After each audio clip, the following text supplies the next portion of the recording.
जय श्री कृष्णा, मैं कुंज आपका दोस्त। ये वीडियो में मैं आपको बताऊंगा work versus real life value. Your health deserves more focus. आपने ये कॉमन लाइन सुनी होगी कि भाई बहुत काम होता है, टाइम नहीं मिलता, वर्कआउट बाद में देखा जाएगा।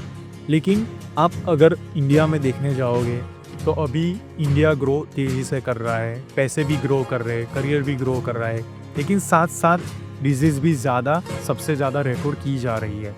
अगर आप अभी भी अवेयर नहीं हो अपने हेल्थ को लेकर तो बाद में रिग्रेट ज़रूर होगा।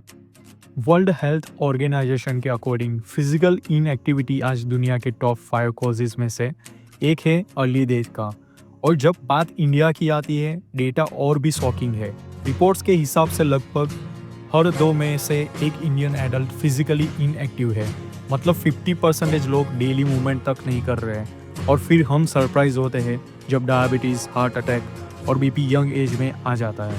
रियल लाइफ में काम ज़रूरी है, पैसा ज़रूरी है, लेकिन सिंपल सच समझो, अगर बॉडी साथ छोड़ दे तो करियर भी वही रुक जाता है, ऑफिस रिप्लेस कर देता है, कंपनी रिप्लेस कर देती है, लेकिन आपका हार्ट, आपकी स्पाइन, आपका माइंड रिप्लेस नहीं होता।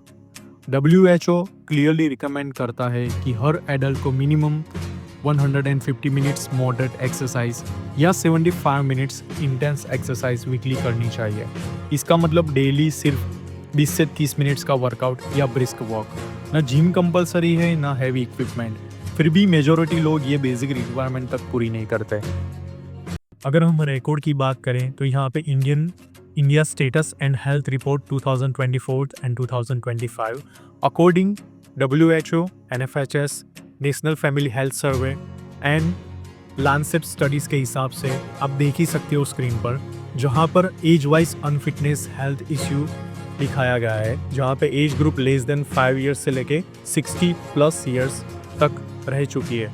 जहाँ पे मेजर हेल्थ इशू देखने जाए तो future obesity, metabolic risk, early diabetes risk, poor stamina, pre diabetic stress, poor stress, diabetes, hypertension, heart disease, BP and diabetes. अगर आप ये सब चीज़ें देख ही रहे हो तो आपको पता चल ही जाएगा, क्योंकि ये मैं नहीं बता रहा हूँ, यहाँ पे आप WHO, NFHS एंड लांसेट की स्टडी दिखा रही है। और सबसे इम्पोर्टेंट बात ये है कि यहाँ पे अराउंड 49 to 50% एडल्ट्स अनफिट है। अगर मेजर लाइफस्टाइल हेल्थ इश्यू की बात करें तो आप देख ही सकते हो 4 chronic disease, diabetes, hypertension, heart disease, obesity, जहाँ पे diabetes around 1 in 5 adults 30+ affected और at high risk. Hypertension, nearly 30% of adults 30+ suffer from high blood pressure. Heart disease अगर देखने जाओ तो rising cases including younger adults due to inactivity and stress. और चौथी, obesity affects 24% of adults, increasing rapidly among children and youth.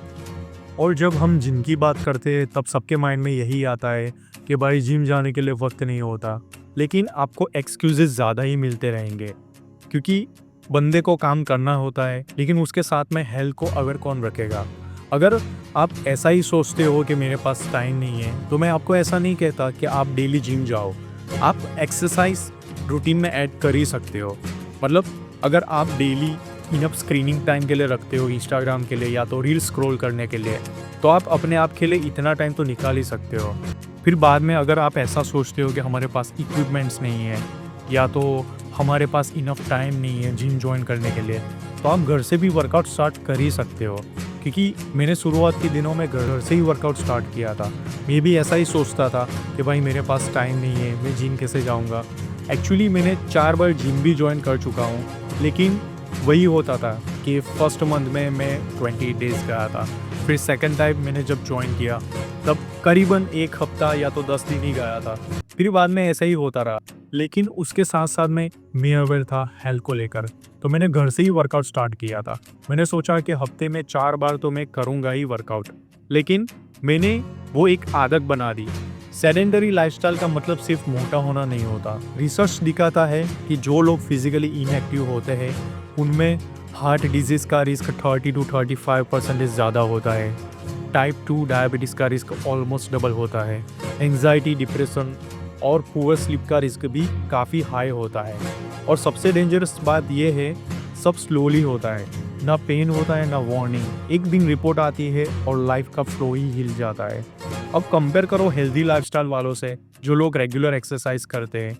उनका energy level ज़्यादा होता है, फोकस और प्रोडक्टिविटी बेटर होती है, स्ट्रेस हैंडल करने की कैपेसिटी स्ट्रांग होती है और लॉन्ग टर्म में मेडिकल एक्सपेंसेस कम होते हैं। ये सिर्फ फिटनेस इन्फ्लुएंसर्स नहीं कह रहा, ये मेडिकल साइंस एंड WHO कह रहा है। वर्क लाइफ का प्रेशर रियल है, मैं डिनाई नहीं कर रहा, लेकिन प्रॉब्लम प्रेशर नहीं है, प्रायोरिटी है। हम फ़ोन के लिए टाइम निकाल लेते हैं, रील्स के लिए टाइम मिल जाता है, लेट नाइट स्क्रोलिंग हो जाती है, पर जब बात हेल्थ की आती है तो बोलते हैं टाइम नहीं है। सच ये है, टाइम नहीं, इंटेंशन मिसिंग है। रियल लाइफ वैल्यू का मतलब सिर्फ सैलरी स्लिप नहीं होता। रियल लाइफ वैल्यू होती है सुबह जल्दी उठना, अपने आप को ध्यान देना कि रेगुलर एक्सरसाइज कर रहे हो या नहीं। लेकिन ये सब चीज़ें हम ज़्यादा मिसिंग करते हैं। आज आप हेल्दी नहीं हो तो जो पैसा आप कमा रहे हो, कल वही पैसा बीमारी मेंटेन करने में जाएगा। इसलिए याद रखो, वर्क इम्पोर्टेंट है लेकिन हेल्थ फाउंडेशन है। वर्क तो ज़िंदगी भर रहेगा भाई। अगर आप अभी भी अवेयर नहीं हो अपने हेल्थ को लेकर, तो आपको आने वाले टाइम में ज़्यादा रिग्रेट होगा। उससे अच्छा है कि आप डेली रूटीन में आप अपने लिए 30 मिनट्स ऐड करो, जहाँ पे फिजिकल एक्टिविटी और अच्छा खाना पे ज़्यादा फोकस करो। देखोगे ये सब डेटास और सबके इन्फॉर्मेशन के थ्रू आपको पता ही चल जाएगा कि ज़्यादातर क्या फोकस करना ज़रूरी है। और आज से ही एक्सक्यूज़ देना बंद करो कि मेरे पास टाइम नहीं है, क्योंकि सबके पास 24 घंटे ही होते हैं। अगर आप एज ए डिलीवरी बॉय को देखने जाओ तो उसके पास भी 24 घंटे हैं। अगर आप बिजनेसमैन को देखने जाओ उसके पास भी 24 घंटे हैं। क्योंकि अगर आप अपने आप को कंपेयर करते रहते हो कि भाई मेरे पास टाइम नहीं है, उसके पास तो टाइम है, लेकिन ये सब एक्सक्यूजेज आप अपने आप को दिखा रहे हो। सबसे पहले आपको फिजिकल एक्टिव रहना बहुत ज़रूरी है आज के टाइम पर। सेकेंडली, आपको क्लीन फूड रखना पड़ेगा डेली लाइफ में।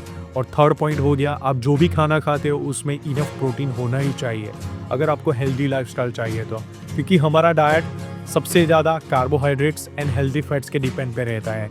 अगर आप एज इंडिया में देखने जाओ तो वेरियस थाली है जहाँ पे सबसे डिपेंड रहता है कार्बोहाइड्रेट्स एंड हेल्दी फैट्स, लेकिन प्रोटीन की मात्रा बहुत कम रहती है।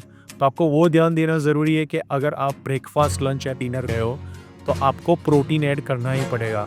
तो आपको हेल्दी लाइफस्टाइल भी देगा और उसको साथ साथ आपको एनर्जेटिक भी फील कराएगा। अगर आपको ये वीडियो पसंद आती है तो आप लाइक करना, शेयर करना एंड कमेंट्स करना। Thank you so much.